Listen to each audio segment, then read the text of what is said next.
महिलाओं की बंदूक लिए हुए पिक्चर्स, मॉडर्न लाइफस्टाइल से सराबोर आधुनिक इजराइल की तस्वीरें देखकर यह अनुमान लगाना मुश्किल है कि यह देश सदियों तक दुख, मुसीबतों और खून में रंगे हुए इतिहास को लेकर बना है। दरअसल इजराइल दुनिया की एकमात्र कंट्री है जिस पे यहूदी यानी कि जूइश का राज है। 1940 के दशक के पहले यहूदी विश्व के अलग अलग कोने में बिखरे हुए थे, खासकर यूरोप ही उनका घर बन गया था। लेकिन जिस तरह से वर्ल्ड वॉर 2 में हिटलर की नाजी सेना ने जूस लोगों को बुरी तरह मारा और किसी भी देश ने उन्हें बचाने की कोई खास कोशिश नहीं की, तब ऐसी स्थिति में जूइश लोगों ने अपने देश की मांग उठाई जहां वो चैन से सर उठाकर जी सके और आने वाली पीढ़ी को एक सुरक्षित भविष्य दे सके। लाखों जूस जब हिटलर के शासन के दौरान मारे गए तो यूरोप, खासकर जर्मनी के जूइश लोगों ने मेडिटेरेनियन सी में बसे एक छोटे से रीजन की तरफ अपना रुख कर लिया जिसे पैलेस्टाइन कहा जाता था।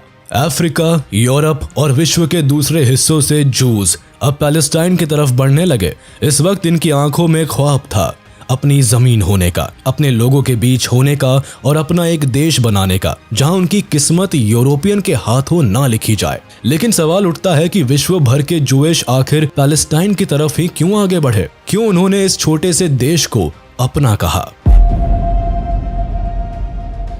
जूस के इतिहास और इजराइल की कहानी समझने के लिए चलते हैं इतिहास के पन्नों में।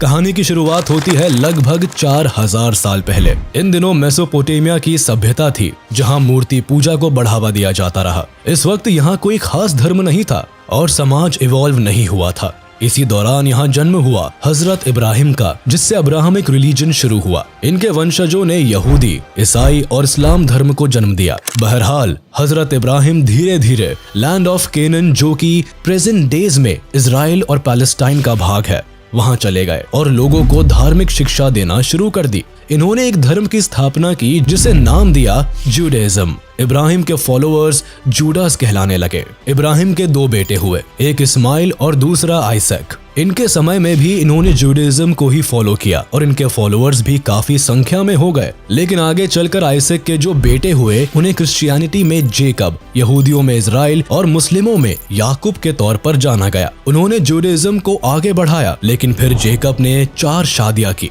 जिससे उनके 12 पुत्र हुए, जिन्होंने 12 अलग अलग कबीले बनाए और राज करने लगे। इन्हीं में से एक पुत्र जूडा था। इन्होंने ही यहाँ पहली दफा यहूदी धर्म की स्थापना की। लेकिन बीतते वक्त के साथ यहाँ भयानक अकाल पड़ने लगा, जिससे कि यहूदी लोग धीरे धीरे आसपास के देशों में माइग्रेट करने लगे। सबसे ज्यादा यहूदी उन दिनों इजिप्ट में जा बसे, क्योंकि यहूदी जहाँ भी जाते वहाँ सेटलमेंट बनाते और ग्रुप्स में रहा करते थे, इसीलिए वो बिजनेस में हमेशा से आगे थे। इनकी काबिलियत से इजिप्ट के राजा अब डरने लगे। उन्हें लगा कि अगर यहूदियों की संख्या यूं ही बढ़ती रही तो फिर वो दिन दूर नहीं जब ये लोग इजिप्ट पर कब्जा कर लेंगे और अपना शासन चलाने लगेंगे। इनकी बढ़ती आबादी और प्रॉस्पेरिटी ने वहां के राजा को रेस्टलेस करना शुरू कर दिया। फिर जल्दी ही वहां के राजा ने जूस प्रभाव और परिवार को रोकने के लिए ऐसा आदेश दे दिया जिसे सुनकर सबके रोंगटे खड़े हो गए।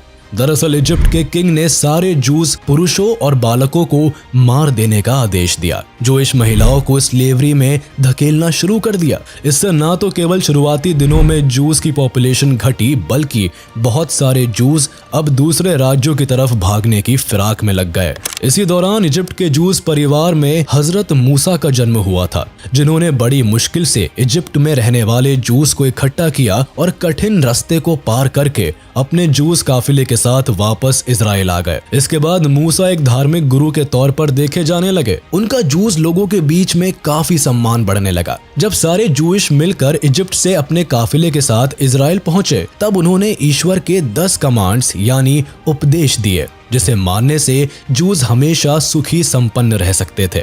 उन्होंने इन 10 उपदेशों को एक पत्थर पर लिखवाकर एक सोशल सेंटर में रखवा दिया, जिसे जूस के बीच में 10 कमांडमेंट ऑफ सुप्रीम गॉड कहा गया। इस तरह से यहूदियों को एक लंबे संघर्ष के बाद रहने के लिए एक निश्चित जगह मिली। कुछ वक्त के बाद इजराइल में किंग सॉल ने इजराइल किंगडम को एस्टैब्लिश किया, जो कि यहूदियों का अपना साम्राज्य बना। लगभग 1000 BC में किंग डेविड, जो राजा सोल के बेटे थे, जूइश लोगों के पहले पावरफुल किंग बने। उनके बेटे राजा सोलोमन, जो कि मुस्लिम लोगों में राजा सुलेमान के नाम से प्रसिद्ध हुए, उन्होंने इजराइल की राजधानी जेरूसलेम में यहूदियों का पहला social worship centre temple mount बनवाया। इसे फर्स्ट टेम्पल या सोलोमन टेम्पल कहा गया, क्योंकि यहूदी मूर्ति पूजा को नकारते थे। इसलिए इस मंदिर में हजरत मूसा के दिए हुए 10 उपदेश वाले पत्थर को रखा गया। लेकिन कुछ समय में ही यहाँ सिविल वॉर हो गया और यहाँ के लोग 2 एथनिक ग्रुप में बंट गए। किंग सोलोमन यहूदी के पावरफुल रेस के तौर पर उभरे। इनके यहाँ खुशियाँ और खूब सारी दौलत बरसी। लेकिन 2 सदी बीतने के बाद ही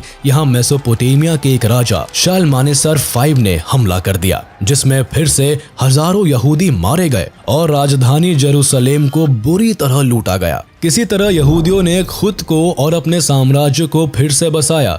लेकिन 587 BC में एक बड़ी घटना हुई। इसी दौरान कई वॉर्स हुए, जिसमें जेरूसलेम को बुरी तरह से बर्बाद किया गया। उस वक्त बेबीलोनियन किंग नेबुकदनेस्सर के हुक्म पर पूरी जूडा कम्युनिटी को लूटा गया और भयानक मैसेकर हुआ। जो लोग बच गए उन्हें बेबीलोनियंस अपने साथ स्लेव बनाकर ले गए। बेबीलोनियन किंगडम ने जूडा किंगडम को बर्बाद कर दिया। इसके बाद जूस अब बेबीलोन के कब्जे में रहे। बेबीलोनियंस ने इनके फर्स्ट होली टेम्पल को भी खाक कर दिया और इसी दौरान हजारों जूस को 70 सालों के लिए एग्जाइल में भेज दिया। बहुत सारे जूइश इजराइल छोड़कर भाग निकले और विश्व के कोने कोने में बिखर गए। इस घटना के बाद तो जेरूसलेम और यहूदी दोनों का ही इजराइल में नामो निशान मिट गया। कुछ समय बाद ही ईरान में एक नए एम्पायर का जन्म हुआ, जिसे पर्शियन एम्पायर कहा जाता है। पर्शियन किंग्स ने मेडिटेरेनियन सी के कई हिस्सों समेत बेबीलोन और इजिप्ट को जीतकर एक बड़े भाग में पर्शियन एम्पायर खड़ा कर दिया, जिसमें यहूदियों को थोड़ी स्वतंत्रता मिली। इन्होंने इन यहूदियों को जो एग्जाइल के दौरान बेबीलोन में एज ए स्लेव लाए थे, उन्हें फ्री करके आदेश दिया कि वो इजराइल वापस जाए और वहां फिर से इजराइल को हरा भरा बनाए। पर्शियन किंग साइरस II ने यहूदियों को फिर से मंदिर बनाने की भी अनुमति दी। इसके बाद यहूदी फिर से इजराइल आ गए और उन्होंने यहाँ अपना मंदिर फिर उसी जगह बनाया। इसे सेकंड टेम्पल कहा गया। यहाँ यहूदियों ने अपना जीवन शुरू किया, लेकिन ये जगह हमेशा ही युद्ध और हमलों में उलझा रहा। कुछ वक्त बीतने के बाद अलेक्जेंडर ने पर्शियन एम्पायर को जीत लिया और इसके बाद जेरूसलेम अब सिकंदर के कब्जे में आ गया।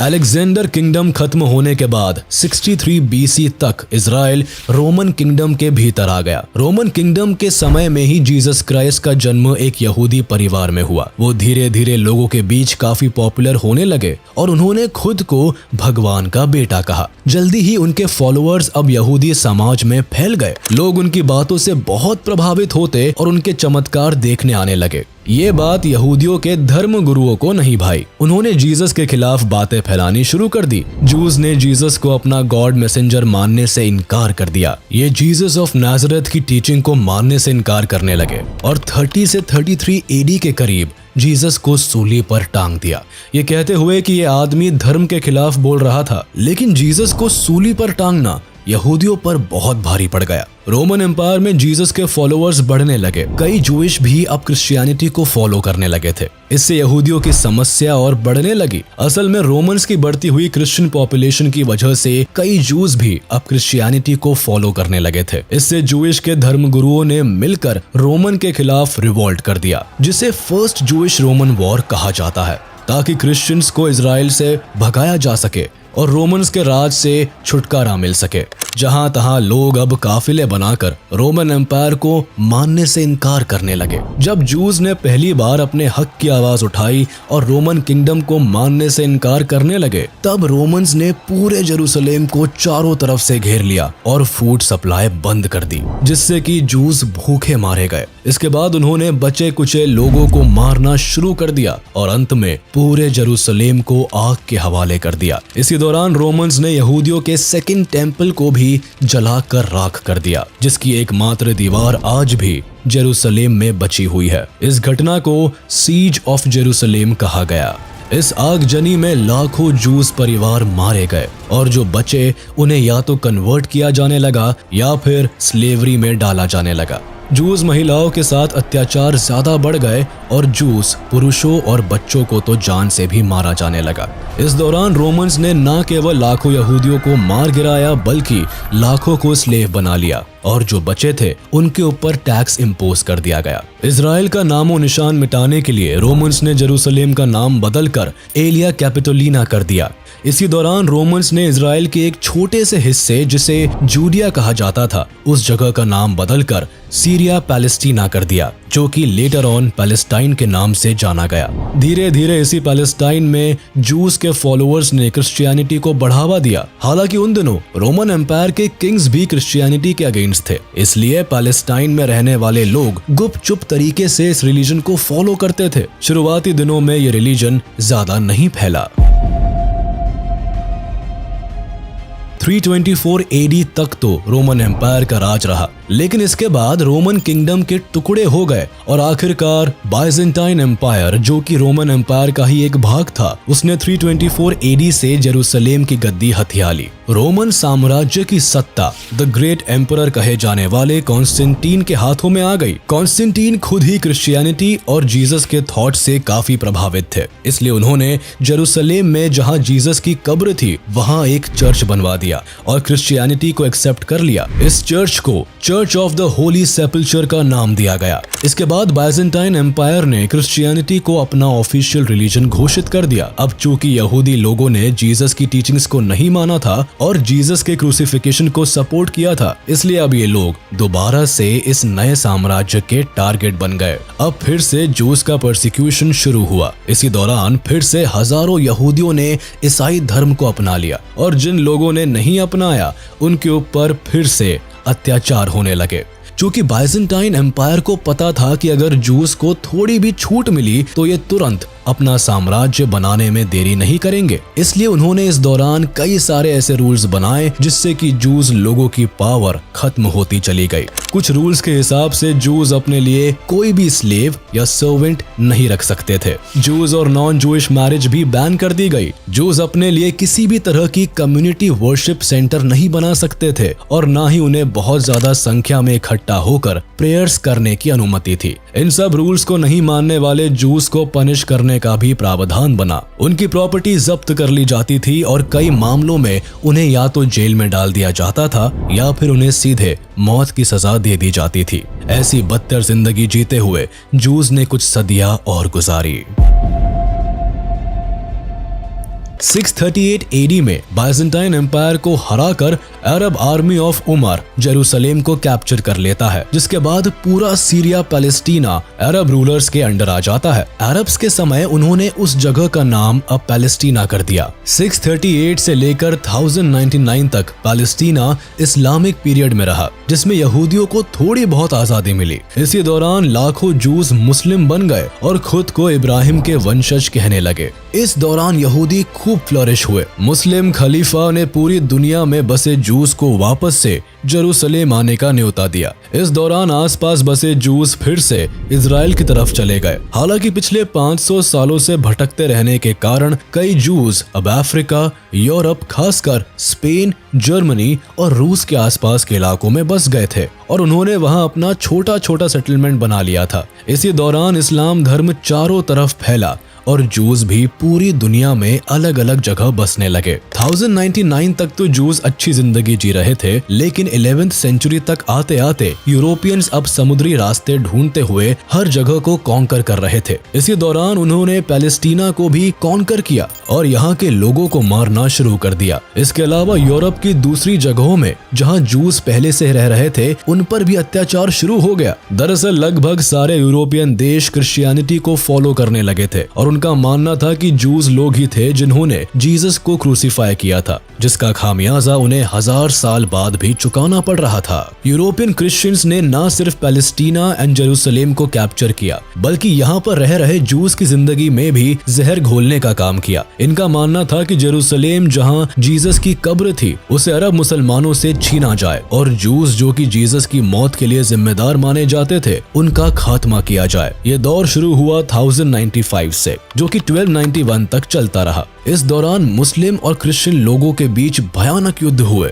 जिसे होली वॉर भी कहा जाता है। दरअसल जूस और मुस्लिम लोग जेरूसलेम को अपना होली लैंड मानते थे, लेकिन क्रिश्चियंस भी इसी जगह को अपना होली लैंड मानते थे और उस पर अपना अधिकार चाहते थे। इसी युद्ध में मुस्लिमों और जूस ने मिलकर ईसाइयों से युद्ध किया ताकि उन्हें जेरूसलेम जाने से रोका जा सके। इस युद्ध में दोनों ही तरफ से लाखों लोग मारे गए, खासकर जूस जो इस रीजन में रह रहे थे। उनकी तो आधी से ज्यादा संख्या इस युद्ध में खत्म हो गई। इसके अलावा यूरोप में जहां भी यहूदी दिखे, वहां ईसाइयों ने उनको जिंदा जलाना शुरू कर दिया।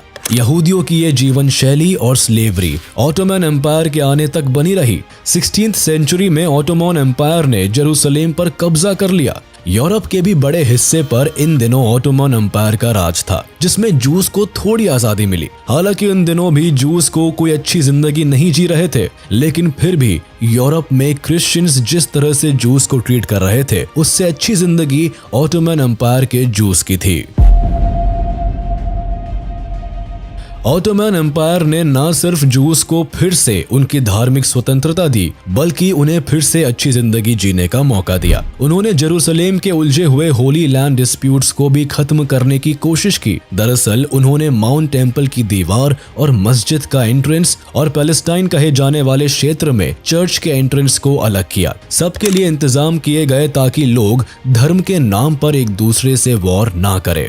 ऑटोमन एम्पायर का ये काम बेशक जेरूसलेम में काफी कारगर रहा। लंबे समय तक इन तीनों धर्मों के बीच कोई धर्म युद्ध नहीं हुए, लेकिन जूस का फेट उनका पीछा कहाँ छोड़ने वाला था। पिछले 2000 सालों से भागते रहने की वजह से अब जूस ज्यादातर मेडिटेरेनियन सी के हिस्सों और यूरोप में बस गए थे। बट यूरोप में अब चारों तरफ जूस विरोधी बातें होने लगी। क्रिश्चियंस अब बिना मतलब के कारण ढूंढकर जूस को मारने लगे। इस वक्त जूस के खिलाफ फैली इस नफरत को एंटीसेमिटिज्म का नाम दिया गया, जिसका मतलब था जूस लोगों के साथ धर्म और रेस के बेसिस पर भेदभाव करना। यह भेदभाव कोई नॉर्मल लेवल का नहीं था, बल्कि एंटी जूइश लोग जूस को समाज का धब्बा समझते थे। उन्हें कम्युनिटी या सोसाइटी के सोशल वेलफेयर स्कीम्स और बेनिफिट से दूर रखा जाता था। उन्हें कई बार तो धर्म के नियम तोड़ने और काला जादू करने के नाम पर जिंदा जला दिया जाता था।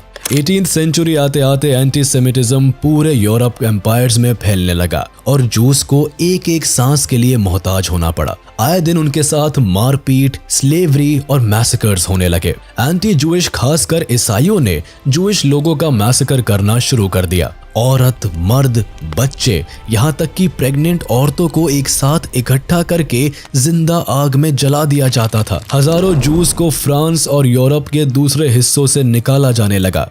जूस के लिए एक येलो बैच पहनना कंपलसरी कर दिया गया, जिससे कि उन्हें सोशली लोग पहचान सके। Jobs, social reservations, inter religion marriages, ये चीजें जूस के लिए बैन थी। यहाँ तक कि जो लोग जूस से कन्वर्ट होकर क्रिश्चियंस बन जाते थे, उनके साथ भी यूरोप में अच्छा व्यवहार नहीं किया जाता था। कुल मिलाकर कहे तो एंटीसेमिटिज्म की वजह से पूरे यूरोप में जूस के साथ बेरहमी से मारपीट की जाती रही। वक्त के साथ चीजें बदली नहीं, बल्कि जूस का जीना और मुश्किल होने लगा। इनके लिए अलग पीनल कोड होते थे। इन्हें हर छोटी बात पर मार दिया जाता था और कुछ सालों के अंतराल के बाद इन्हें देश से निकालने के लिए युद्ध होने लगते। क्रिश्चियंस का मानना था कि जूस सिर्फ अपनी भलाई चाहते हैं और सिर्फ अपने बारे में सोचते हैं, इसीलिए इन्हें सामाजिक जीवन जीने का कोई अधिकार नहीं होना चाहिए। ऐसे में अब लाखों यहूदी लोग परेशान होकर अमेरिका की तरफ भागने लगे। इसी दौरान 18वीं शताब्दी में जब फ्रेंच रेवोल्यूशन हुआ, तब नेपोलियन के टाइम में जूस को अच्छी जिंदगी जीने का मौका मिला। लेकिन नेपोलियन के अंत के साथ ही जूस की जिंदगी की खुशियों की भी अंतिम घड़ी आ गई। लेकिन उनका इस तरह से बार बार भागना अब उनकी पीढ़ियों को नागवार गुजरने लगा। धीरे धीरे जूस लोग अपनी धरती की मांग करने लगे। उनकी ये डिमांड मोस्टली यूरोपियन कंट्रीज से थी, क्योंकि उन्हीं के कारण मॉडर्न टाइम में जूस बेघर हो रहे थे और जहां तहां भागकर जिंदगी जीने को मजबूर हो रहे थे। दुनिया में हो रहे बुरे बर्ताव की वजह से पूरी दुनिया में जूइश कम्युनिटी को लगने लगा था कि अगर उन्हें एक सुकून की जिंदगी जीनी है तो उन्हें अब अपना देश बनाना पड़ेगा। 19th सेंचुरी तक चारों तरफ जूस के बीच में जूइश कंट्री की बातें होनी शुरू हो गई। इसी दौरान मई 2, 1860 को थियोडोर हर्जल नाम के एक जूस व्यक्ति का जन्म हंगरी में हुआ। इन्होंने खुद ही काफी एंटी जूइश पॉलिसीज और यूरोपियंस के हेट्रेड को फील किया था। इन्होंने ज़ोनिज्म नाम का एक मूवमेंट शुरू किया और जूस की अपनी कंट्री की मांग को बढ़ावा दिया। इसी दौरान इन्होंने किताब लिखी जिसका टाइटल द जूइश स्टेट था। इस किताब में पहली बार उन्होंने पूरी दुनिया में बसे जूस को अपना देश बनाने को कहा। हर्जल पेशे से जर्नलिस्ट थे और उन्होंने ही 19वीं शताब्दी में पहली बार जूस के लिए और अपने देश के लिए आवाज उठाई थी। इनके द जूइश स्टेट के विचार पूरे विश्व भर में फैले, जूस को प्रभावित करने लगे। फिर हर्जल ने एक जूस की पॉलिटिकल कमेटी बनाई जिसका नाम ज़ियोनिस्ट ऑर्गेनाइजेशन रखा गया और इसकी पहली बैठक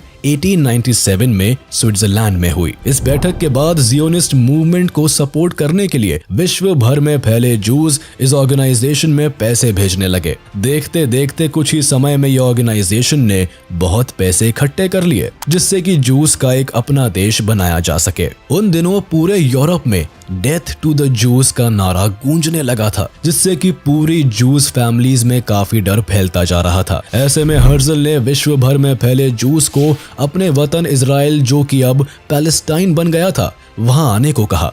उनके उस बुलावे के बाद काफी मात्रा में जूस अपने वतन इजराइल की तरफ बढ़ने लगे। हर्जल को यह भरोसा था कि एंटीसेमिटिज्म को यूरोप से हटाना नामुमकिन है और इस वजह से जूस हमेशा ही दुख भरी जिंदगी जीते रहेंगे। इसीलिए उन्होंने जूस स्टेट की मांग तेज कर दी। उनके बुलावे पर फिर से जूस का काफिला पैलेस्टाइन की तरफ बढ़ने लगा। जिसको जैसे संभव हुआ वो उसी हालत में पैलेस्टाइन की तरफ बढ़ निकला। कुछ लोग तो एंटीसेमिटिज्म के मारे पैदल ही रेगिस्तान पार करते हुए पैलेस्टाइन पहुंच गए। चूंकि उन दिनों पैलेस्टाइन ओटोमन एम्पायर के हाथ में था, इसीलिए जूस के यहाँ आने पर कोई रोक टोक नहीं हुई। जूस के यूरोप से पलायन करके पैलेस्टाइन पहुंचने के इवेंट को आलिया का नाम दिया गया। हर्जल के इस बुलावे पर पहला आलिया 1882 एंड 1903 के बीच हुआ जिसमें लगभग 35,000 जूस इजराइल वापस आए। इसके बाद दूसरा आलिया 1904 एंड 1914 के बीच हुआ जिसमें फिर से लगभग 40,000 जूस इजराइल आए। इसी बीच वर्ल्ड वॉर 1 शुरू हो गया। इसके दौरान भी लगभग 40,000 जूस पैलेस्टाइन आ गए। लेकिन पैलेस्टाइन आकर भी जूस यहाँ एक भगोड़े की तरह जीवन जी रहे थे। जूइश लोगों ने बॉर्डर वाले इलाकों में अपना सेटलमेंट बनाया, लेकिन जूस के पास काफी पैसे थे जिसका इस्तेमाल करके वो अपना शहर, स्कूल्स, हॉस्पिटल्स और संस्कृति को फ्लोरिश करना चाहते थे। जूस अपना देश किसी भी कीमत पर बनाना चाहते थे और इस बात की खबर ब्रिटिशर्स को काफी अच्छे से थी। उन दिनों अमेरिका में जो जूस थे वो काफी फ्लोरिश्ड और रिच थे और वही लोग मेनली ज़ायनिस्ट ऑर्गेनाइजेशन को पैसे भेज रहे थे।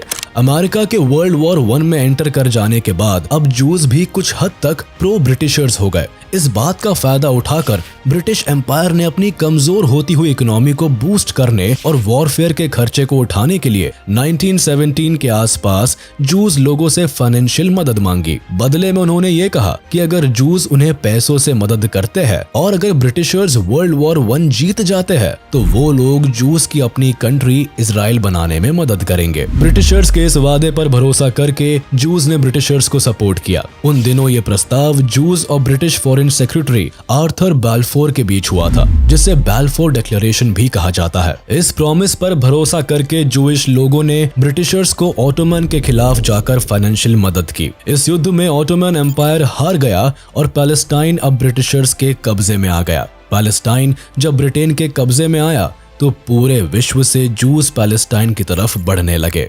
जूस लीडर्स ने देखा कि लोग अलग अलग जगहों से आ रहे हैं और उनकी बोली, भाषा और लाइफस्टाइल भी एक दूसरे से अलग है, तो उन्होंने पूरी जूस सोसाइटी को यूनिफॉर्मिटी देने के लिए एक शहर बसा लिया जिसका नाम सिटी ऑफ टेल अवीव दिया गया। यहाँ पर जूइश लीडर्स ने हिब्रू भाषा, जो कि जूस की अपनी पुरानी भाषा थी, उसे फिर से यूज में लाने की कोशिश की। हिब्रू भाषा सिखाने के लिए स्कूल खोले गए, न्यूज़पेपर और पब्लिक अनाउंसमेंट्स और प्रेयर्स को हिब्रू लैंग्वेज में ही प्रमोट किया गया, जिससे कि जूस आपस में मजबूती से जुड़ते चले गए। जूस की बढ़ती जनसंख्या और ब्रिटिशर्स के कब्जे में आ जाने की वजह से अब पैलेस्टाइन, जो कि मेनली मुस्लिम थे, वो डरने लगे और यहीं से शुरू हो गया अरब इजरायली के बीच पैलेस्टाइन में डोमिनेंस का कॉन्फ्लिक्ट। दोनों ही पैलेस्टाइन पर अपना हक चाहते थे। पैलेस्टीनीज को लगने लगा कि उनकी जमीनें छीनकर ब्रिटिशर्स कहीं जूस को ना दे दे। इसके बाद पैलेस्टीनीज ने जूस और ब्रिटिश आर्मी के खिलाफ रिवोल्ट कर दिया, जिसे शांत करने के लिए ब्रिटिशर्स ने जूस के सिर्फ 10,000 लोगों को ही एक साल में पैलेस्टाइन आने की परमिशन दी। लेकिन पोलैंड, रशिया और जर्मनी में बढ़ते एंटीसेमिटिज्म की वजह से लाखों जूस बिना किसी रूल की परवाह किए इल्लीगली पैलेस्टाइन में आने लगे। इसी बीच जूस ने अपनी सिटी में एग्रीकल्चरल लैंड्स को बनाया और खेती शुरू कर दी। इसके अलावा हिस्टाड्रूट, जो कि लेबर संगठन था, उसे भी बनाया गया। इसके बाद उन्होंने एक इलेक्टेड असेंबली, अपनी नेशनल काउंसिल और हगाना, जो कि इजराइल की डिफेंस फोर्स थी, उसे भी स्टैब्लिश कर लिया। एक तरह से इन्होंने पैलेस्टाइन में अपना देश बनाना शुरू कर दिया। लेकिन इसी बीच जर्मनी में हिटलर के राइज की वजह से जूइश लोगों पर बहुत अत्याचार होने लगा, जिससे भागकर फिर लाखों की संख्या में जूस अपने देश इजराइल की तरफ लौटने लगे। जूस के बढ़ते पॉपुलेशन की वजह से अब पैलेस्टाइन में कॉन्फ्लिक्ट्स तेज हो गए, लेकिन इस बार जूस भागने के मूड में नहीं थे। उन्होंने अपनी फोर्सेस को तैयार किया, जिससे वो पैलेस्टाइन के खिलाफ सिविल वॉर भी जीत रहे थे। 1933 से 1938 तक पैलेस्टाइन में कई सिविल वॉर्स हुए, जिसमें कई जूइश और मुस्लिम मारे गए। इसी बीच आमिन अल हुसैन, जो कि जेरूसलेम का मुफ्ती था और अरब हायर कमेटी का प्रेसिडेंट था, उसने जूस को पैलेस्टाइन से मारकर भगाने के लिए हिटलर से दोस्ती करनी चाहिए। वो जर्मनी जाकर हिटलर की सेना में शामिल होना चाहता था, जिससे कि पैलेस्टाइन में भी मुस्लिम एसएस आर्मी बनाई जा सके और जूस के साथ वही सुलूक पैलेस्टाइन में भी किया जा सके जो उस दौरान जर्मनी में हो रहा था। हिटलर ने मुफ्ती को कभी भी ज्यादा वैल्यू नहीं दी, लेकिन मुफ्ती ने हिटलर के दाहिने हाथ माने जाने वाले एडोल्फ आइकमैन से दोस्ती कर ली। इसके बाद वर्ल्ड वॉर 2 के दौरान ब्रिटिशर्स ने पैलेस्टाइन के बॉर्डर को पूरी तरह से सील कर दिया, जिससे कि जूस का पैलेस्टाइन में एंटर करना नामुमकिन हो गया। ऐसे में बाकी देशों ने भी जूस के लिए अपने देश के दरवाजे बंद कर दिए। 1939 में वर्ल्ड वॉर 2 शुरू हो गया, जिसमें लगभग 60 लाख जूस हॉलोकॉस्ट में मारे गए और जो बच गए वो किसी तरह से इजराइल भागकर चले आए। हॉलोकॉस्ट के भयानक दर्द से गुजरने के बाद अब जूस के इंतजार की हद खत्म हो गई। उन्होंने अपना देश बनाने के लिए फिर से ब्रिटिश एम्पायर पर जोर डालना शुरू कर दिया। इस बार जूस पीछे हटने वालों में से नहीं थे। उन्होंने अपने हाथों में बंदूक उठाई, जिससे कि इजराइल एक स्वतंत्र देश बन सके। अब इजरायलीज फोर्सफुली ब्रिटेन के अगेंस्ट जाकर हॉलोकॉस्ट से बचकर आए यहूदी को अपने देश में लाना शुरू कर दिया। कई छोटे छोटे कॉन्फ्लिक्ट्स हुए, जिनमें जूस और ब्रिटिशर्स दोनों ही मारे गए, लेकिन फाइनली जूस ने ये जंग जीती।